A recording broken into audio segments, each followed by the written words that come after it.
sky is gray, but the rain won't fall. It's just mist on my face. I look around for answers, but I can't find a trace.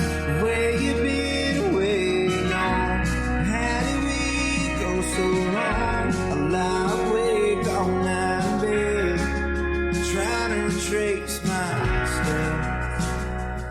And did I not give enough? Did I try too much? Was it something I did?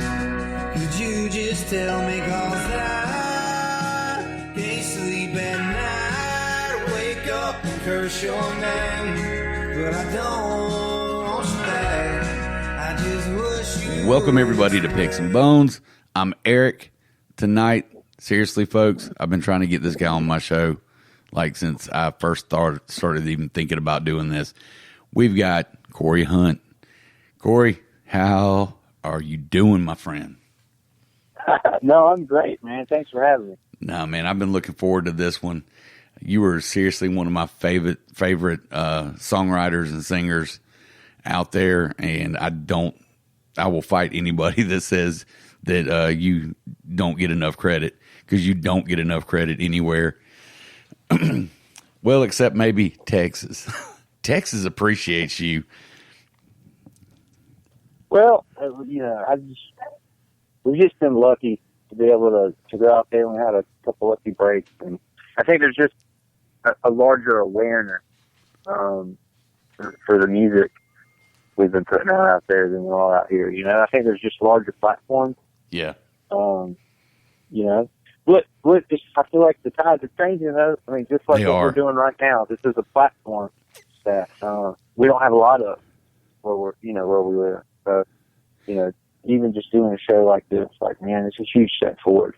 You know, it really is. And you know, another thing that I've noticed is, you know, anybody that's Southern now is claiming red dirt.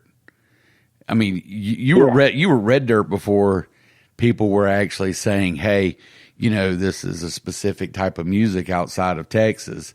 Because, I mean, I know that Texas has been using it for ages. But you were red dirt before red dirt was even anybody knew what red dirt was around here.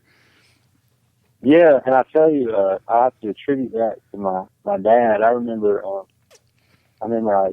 for all growing up, I hung out with my dad and his friends a lot, and they listened to this music, and I liked it too. And then when I finally got my license, I had friends riding around with me, and I was playing stuff, and they're like, "What in the world is this?" I'm like, "What do you mean?"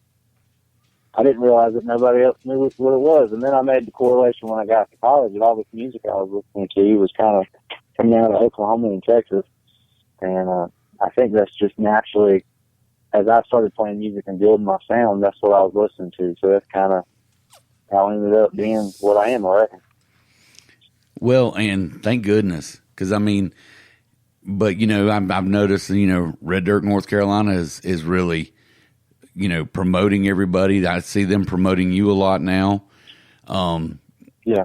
So I mean, I'm glad that's happening now, because yeah. I'm really glad that people are starting to appreciate and take notice, because you know, you've got a line in one of your songs that says, you know, you may never hear, we're not the kind you're going to hear on the radio, but yeah, you know, I don't listen to the radio. I listen to everybody else that, you know, they're not out there getting these big record deals, and you know, they're just putting out music because they put out such great music. And I think you're one of those. I appreciate that. I know I sound like I'm fanboying so bad right now. Yeah. But, you know, it's nothing I haven't told you in person before. So, you know, I'm good with that. So who were some of your influences coming up? I know you said, you know, hanging out with your dad and listening and everything. You know, who were you listening to back then that kind of helped mold you to where you are today? Yeah, so I guess my dad and his kind of group of friends, they were huge Robert O'Keefe fans. And, man, like I bet when I was in high school and even in middle school, everything he had put out to that point I had access to, and that's what I was listening to, you know. And then Chris Knight, he's not from Texas, he's from Kentucky, but he's another one that, man, I just like really into it. The songwriting was just something. I don't know. You listen to Chris Knight songs and they just hit with you. Like they're stories, you know. They're so much deeper and thought provoking than kind of the average music you hear. And so I think those were my large influences. But at the time I was listening to them, I didn't play music at all. I was just like a fan, you know. I just really loved music. I really loved things that I found out that nobody else even knew about, and kind of, my age group growing up where I'm at. And I tell you, the turning point, it was the first weekend in college as a freshman, and 2 weekends in a row, I saw Reckless Kelly, and then I saw Corey Smith. And that Sunday after Corey Smith and seeing Reckless Kelly the week before, I went and bought a guitar. I was like, I want to write songs, you know? Yeah. I love Reckless. Oh, me too, man. I mean, those guys are something else. And, yeah. And Chris Knight is finally starting to get the recognition that he deserves. Because, for a long time, I mean, it was underground. You really had to be into that kind of music or rode in the rodeo because, he did that whole music circuit, or, been, had a friend that randomly pops that in and says, hey, you ever heard this guy? Yeah. And I think Chris Knight's the person too. When you're a songwriter and you're starting to study and, look around like, who do you want to be like? I think a lot of the songwriters, like, they know who Chris Knight is. But there'll be people that listen to those guys and have no idea who he is. He's kind of like you said, he's always been like an underground guy. It's almost like he wrote songs for the music lover, and there's a lot of, music lovers that they end up writing music, and so they kind of followed in the footsteps. So I feel 100% certain a lot of the music people really like, it was inspired, or, somewhere down the road, somebody, pulled from the Chris Knight stuff, or was inspired by Russ, that, maybe became more popular. Yeah, I mean, I couldn't agree more. With your, you're a pretty great storyteller and everything. What is your process when you're writing songs? That's a good question. I've been asked that before. I think it's weird. I always, I try to explain it, and I say that I'm not really good at sitting down saying, I'm going to write a song today. It's kind of like I got this just kind of mood or vibe that, I don't know, it just randomly kind of comes on, and even in my brain it clicks. If I can sit down with a guitar, I think I could write a song right now. And, most of my songs are true stories. They're based on me, or based off of, a story of a friend, or, I read a lot of articles and stuff, and I've written a few songs just based off things I read, and yeah. I'm not really good, I think, at pulling things out of thin air. I kind of try to be observant of my surroundings and just soak in everything I can, and then, use that to convey a message.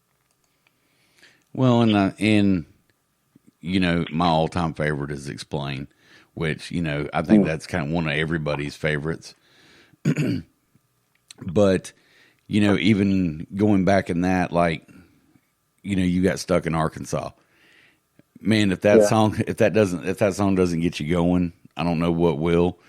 And I know, one of your friends that he used to kind of work for you and is playing with you. I interviewed him the other night, Todd Allman. And, we were talking about, you've got people that are recording your stuff now. Yeah, I think that's the coolest thing ever. Because I think it's really, I guess, what would you say, flattering, because it's like you got a fellow artist that likes one of your songs enough that he would like to record it. And I know there's some people that don't like people to record their stuff, but to me, it's like the greatest compliment you can get is a fellow artist saying, man, I'd like to record that, and then doing it. You know what I mean? It's so cool. Like, it's the coolest thing ever. Yeah, because, I mean, what is it? Come Out Tonight's on Piedmont Boys' new one, right? Yeah. Greg put that.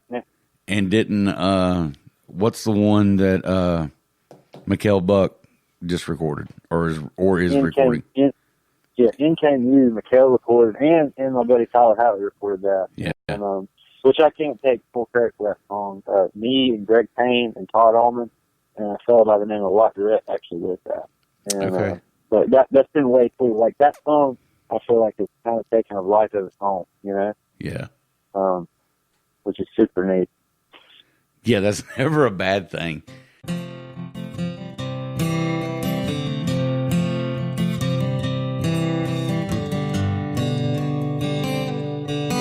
Won't you come on out tonight? Everybody's swinging by. We got a whole truckload of wood to burn and a whole night of killing time. Drinks that flow like a river, so you're guaranteed a smile. Everybody says they miss you. We haven't seen you in a while. So won't you come on out tonight? One thing I'm going to ask you though, and I want your honest opinion. What is music to you? What is what? What is music to you? What is music to me? Mm-hmm. I would say music to me is a, I started playing music as kind of a way to, I don't know, get things off my chest. Okay. I think we all experience things, positive, negative, and for me, that's my outlet. So if I'm having a bad day, the one thing that makes me feel better is it's almost like you pull those bad feelings out of your system and put them on paper. And, it's like, it's relieving. It helps me get over things when I'm having a hard time, and even the good things. It's like marking the memory of, something that happened. I don't know, I feel like music is life.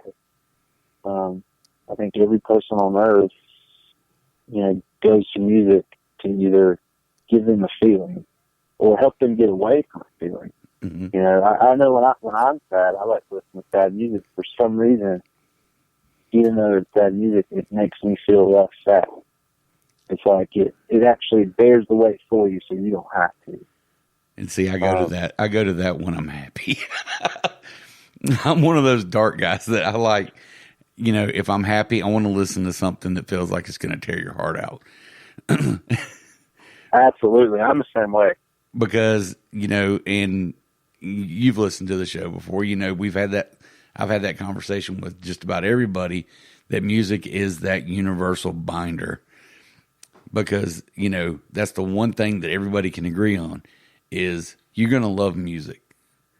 You may not like the specific genre of music, but the fact that you're supporting music at all, hey, that's great. Go for it. I don't think you could ask anybody in the world, hey, what do you like to listen to? And they would reply, I don't listen to anything. Everybody listens to something. I mean, I've heard, people will say, oh, I don't listen to the radio. Okay, yeah, there's so many people that don't anymore because, that's, how do I say this without coming off as an ass, but all you're getting is the regurgitated cookie cutter stuff if you're listening to just the radio. Yeah. And you're missing out. Go ahead. I was just saying, fortunately, we live in a time though where, man, you can ride down the road and put your phone on Spotify or Pandora or anything is at your fingertips these days. Mm-hmm. Yeah, and you can, I know the way Spotify does it. They set up, if you get a Corey Hunt radio, or even like Justin Clyde Williams radio, you're going to get exposed to what other people that listen to him or to you. You're going to find out they change that based on what those listeners on average are listening to. So it's constantly evolving and changing and broadening horizons and all that good stuff. Because, there's a lot of bands that, if you're not really into it, you're missing out completely. Like Brass Tacks, for instance, if you're not in the know, like with those guys, or, you haven't been exposed to them, you wouldn't hear them outside of that. Yeah, no, you're right. And I know you know Eli. Yeah. So I know you've got your, big circle of friends and everything that, you guys are the part of that whole the young blood of North Carolina putting out music. What are some of your favorite songs and even venues that you're getting to play?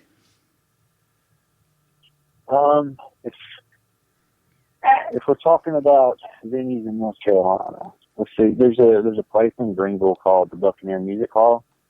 It's a club, but I really enjoy playing there. It's down at East Carolina University. It's a fun little place to play.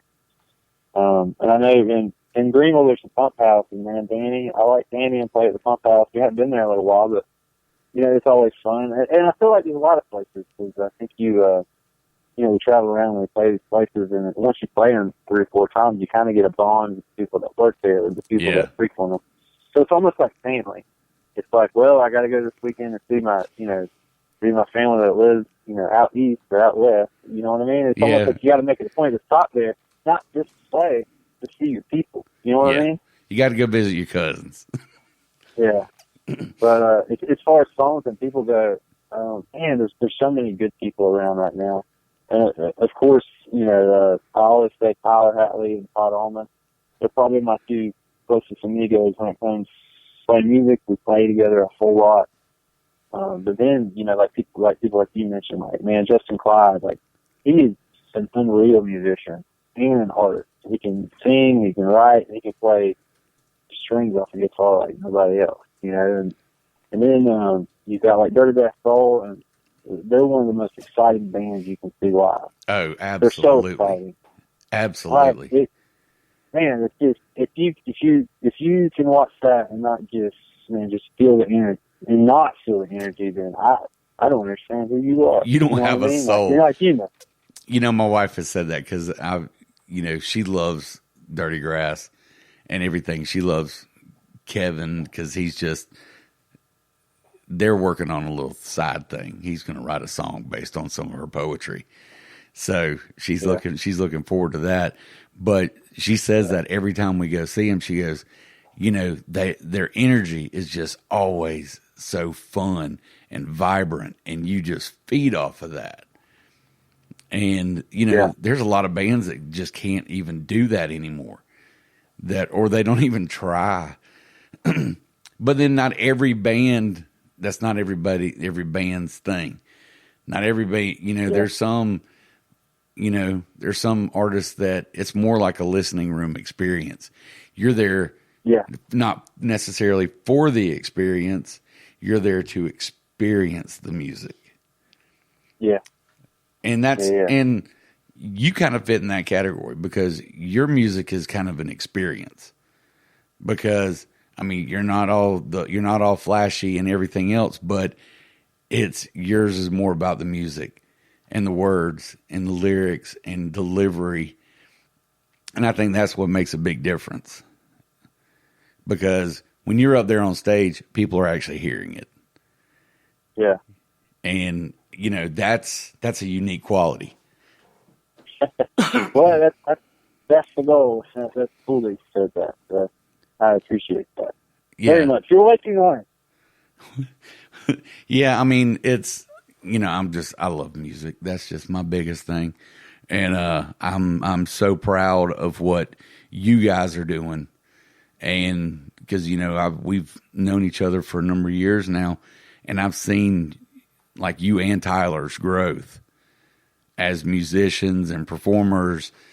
And it's just, it blows me away because, you think, okay, well, maybe they're hitting their peak. And then you're just like, you come out with something or you hear something and you're like, damn, they just reinvented it. Man, that's way cool. But I think as long as you're an artist and you're always trying to outdo yourself and it's always about getting better, I think you can keep getting better. I think a lot, as fans of music, of course, there's always that point where you feel like it's good, but I thought it would be better, like when something comes out, And I think sometimes what happens is people just kind of get stalled because they've been doing it, you know what I mean? And it's just like everything in life. At some point, it kind of turns into more to a job and not a passion. And I think that's what happens, I don't think it's any lack of, they've lost their ability to create art. I think they've just lost the passion to do it, Well, I think because people, they're throwing so much of their lifeblood and energy into this and they're doing the same thing every night, that I hate to say that they become complacent. Yeah. Because it's not really becoming complacent, but it's like you said, you feel that they're so close that you can kind of tell that something's off. That, that heart and soul, blood, sweat, and tears, angst that, you've seen before, you can tell that spark's kind of fizzling, and you're just like, okay, as a fan, you're like, okay, what can I do to help you reignite? Right. And, there's not enough people that pay attention closely enough to that to know when that kind of, because you guys, I know you appreciate your fans, and you've got some loyal fans. And I think that's hell, I don't even know where I was going with that one. No, it's all good. I think having when you have people that come see you and it starts to turn into more than like a we like your music relationship, you've got to keep going, because there's almost that disappointing your family, Yeah. And that's not why I do it. I'm not there yet, but I do think, man, it's like whenever I get down about something, it's like that's part of the reason I keep going. It's because you got people out there that depend on you to put something out. Well, and it's when people stop coming and they quit saying that's when you got to start worrying. Yeah. And I know it's not necessarily an obligation, but it's like you said, it's like you kind of become like family, and you want to see your family succeed. And, right. Like you said, you don't want to disappoint them, but, people also got to understand sometimes life will kick you square in the face. That's true. And sometimes that's when you're going to put out your best stuff, or, you're going to find that niche or that perfect lyric that changes something in you. And now let me throw that one at you. Have you found when I know you collaborate and everything, have you found that there's a moment where something just clicks and you're like, okay, yeah, this is why this one is going to, do you feel like a certain song is going to carry more of a message? Yeah, I think sometimes that happens. A lot of people like to complain. I know you mentioned it earlier, and I'll be honest, when I wrote that, I liked it, but I didn't think out of all the songs we had on the Power record that was going to be above and beyond the most popular song I've done to this point in my whole, musical career. And I'll tell you the moment I realized it got on some radio in Texas, and we showed up in Amarillo at a venue called the Golden Light, and we didn't think anybody would actually come see us. It was on a Thursday night, you know what I mean? And it was like the first time we're coming through. So we go to play, and we play. There's some people there, and you don't really know if they're there to see you or they're just there, you know what I mean? They're kind of watching, but, so we play, and then we get to explain. All of a sudden, everybody perked up, and they sing every single word of that song, and that's when I realized, like, man, there might be some weight to this, Like, this song sitting on something. So, well, and waiting on you does that too. Gotcha. But so I remember when I first saw you, it was just you and Eric, and there was such a raw, real, just energy just coming from the two of you guys. Now you've added you got a full band now, don't you? So it's kind of hard to explain. Me and Eric played together the whole time. I've never played with another drummer. In fact, I've played very few shows without him, even acoustic shows. But we've had guys kind of come and go ever since. Most recently, we had a full-piece band for the last little bit. One of our guys is going to go play for a kid that was on The Voice. And then we're kind of settling down to record. And so me and Eric are kind of a band. You know what I mean? And everybody else, not that they're not, not important, but you can't, we've not had anybody play with us constant, for more than maybe 7 or 8 months at a time.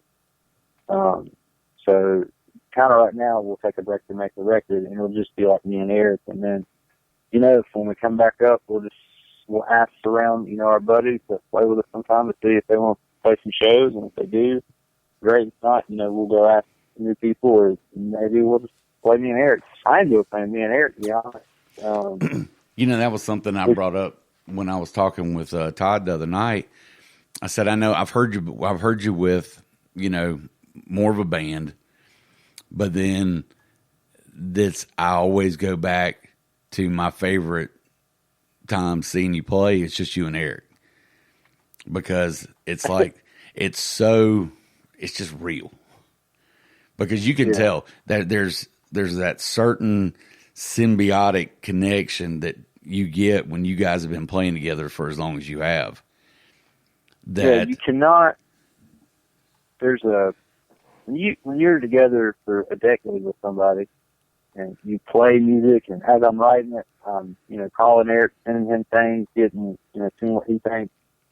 It's kind of like we create it together, and you can't throw a band together in a week and, have that connection that you have with somebody that you just played your whole music career with. You know what I mean? Yeah, absolutely.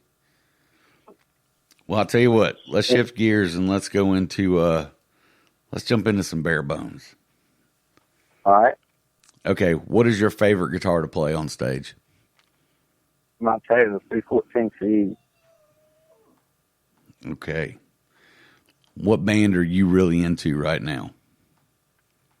Jason Isbell, man. He's my guy all the time. Right on. What's your all-time favorite book? All-time favorite book. Ooh, that's a tough one. There's this book called Sing Spell. I used to say all the time. I've read it 3 or 4 times over the years. I read it my first time when I was a freshman. I think I'll stick with that. Okay. Now, so you're North Carolina, and you've been to Texas, spent time there. Your barbecue, pulled pork, brisket, what kind of sauce? Man, that's tough. That is a tough question, man. You're going to get killed. I almost can't answer that. But, to be honest, I do like the vinegar-based barbecue sauce. Okay. I know Todd said, I'm from North Carolina. I'm probably going to get shot for this, but Texas brisket is a whole different thing. He said, you don't put anything on it. Look, he might be right, but I'm loyal to my dying breath. There you go. See, that's a man that knows his audience right there. Yeah. Okay. What was the first record you ever got or somebody bought for you that you picked out?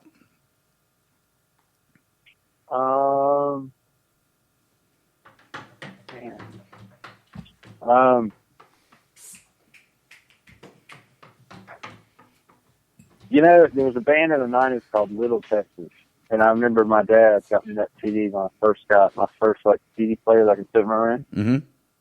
And I listened to it over and over because it was the only CD I had. It was a great band. Yeah. Oh, yeah. Yeah.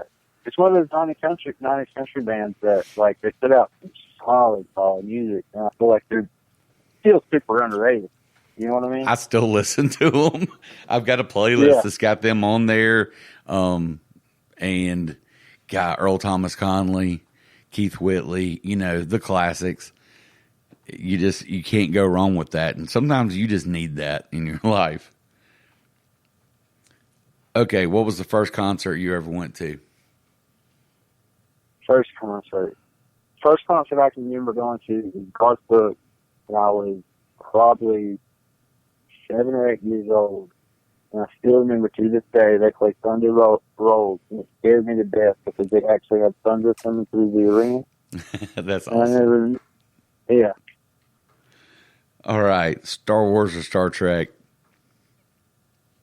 Star Wars. That's a good answer. Okay, what is your jam song, sir? That song that doesn't matter if you've heard it 1,000 times, it comes on, that volume's going up, and your foot's probably going down on the accelerator if you're driving. This is going to be super cheesy, but it's a song called Mac the Knife. I know that song. It's by Bobby Darin. Yeah, I don't know why. It's not what anybody would think. No, that is you, sir, have hit another unique level for answers on the show. Mac the Knife is definitely that's such a Corey Hunt answer. I love it. I love it, man. That is great. That's original. That is classic. All right. What is one person, living or dead, that you would like to take the stage with if you could? Living or dead? I'll go with living. I think Robert O'King would be like full circle for me, I could see that. I could see you guys playing together and that would be an incredible show. And let me sing one of the verses of The Road Goes On Forever and the Party Never Ends. I think I could throw in the towel and never play another concert, and I'd be all right with it. And I knew that was exactly where you were going to go. Love it. Okay. Do you have a personal or life mantra?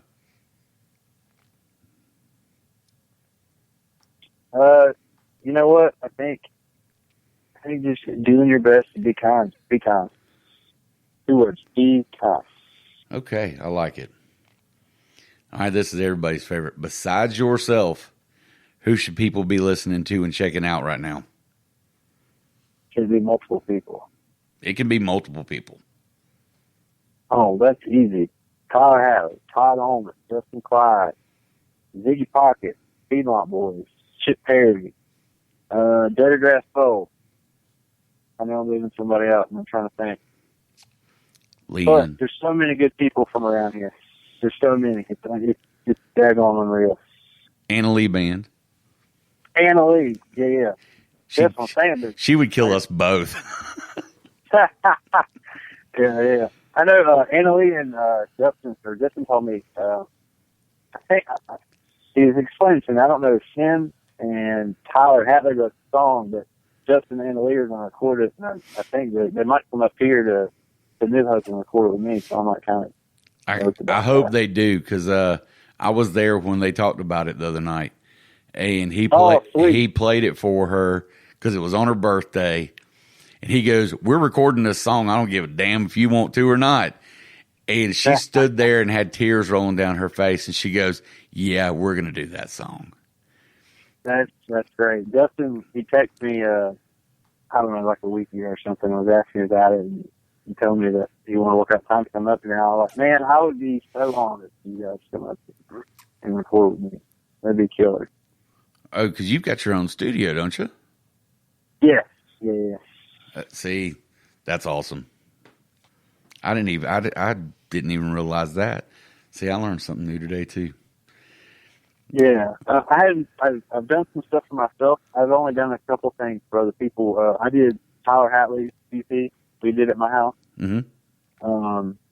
Todd stuff that he's got out right now, we did over here.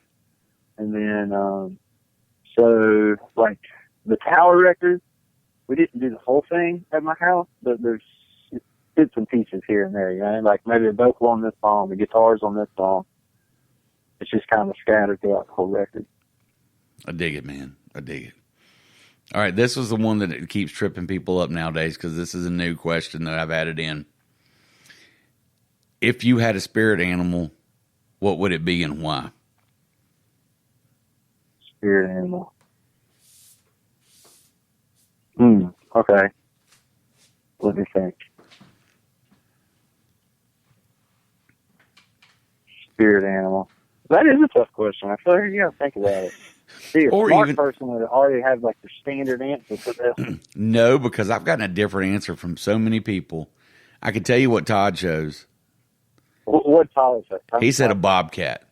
He said because they're tough and people are scared of them. He goes, but I'm an introvert and don't like being seen. That's pretty solid. He said, so I could just kind of sit up in a tree and watch everybody and they wouldn't know I was there. And I'd be just happy. Oh, man. All right, I'm going to come up with something in like 5 seconds.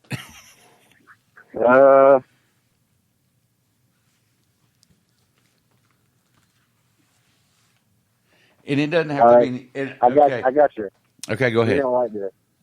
Bigfoot, because it's pretty cool, but I'm fairly certain nobody really knows that exists. See, that's what I'm talking about. You were the first person to go Bigfoot. Hell yes. I love it. I love it. I love it. Man, that is, I love it. That's good stuff right there. And, I'm surprised nobody else hasn't thought about that one. I have gotten a unicorn. I can't remember who said they wanted to be a unicorn. But that sounds like Justin Clyde. That sounds like something he'd say. I didn't have the question when he was on. Oh, man. I think, oh, man, I've had eagles and a few other different ones, and I'm just like, okay, yeah, I could get that. Or just, hey, just a dog. But we'll tell everybody where they can find your music, where they can follow you on the socials, and all that good stuff. Yeah, so you can look up on on Facebook, Corey Hunt Band, or you can my handle on Instagram and Snapchat and all those things is at Corey Hunt Music. All of our music is available on iTunes, Spotify, Pandora, everywhere you get music digitally, and you can also go to CoreyHuntBand.com. Awesome. Folks, get out there, support local music. Go find this guy and listen to him. Seriously. I don't care what you have to pay to get in to see this man play. Go see him play. And if you hate it, send me an email, and because you need to convince me why. Because I'm fairly convinced you probably belong in a mental hospital. You got any shout outs you want to give to anybody? Man, I think through here I kind of hit everybody I can think of, but man, shout out to everybody that listened to a song or bought a CD or came to a show. Because there's no way I'd be able to still do this and put out music if you guys weren't doing that. Love it. All right, folks, as always, keep on listening, tune in, check out some new folks, expand your horizons. Don't be afraid of new music. Get out there and experience. I will catch you guys next week.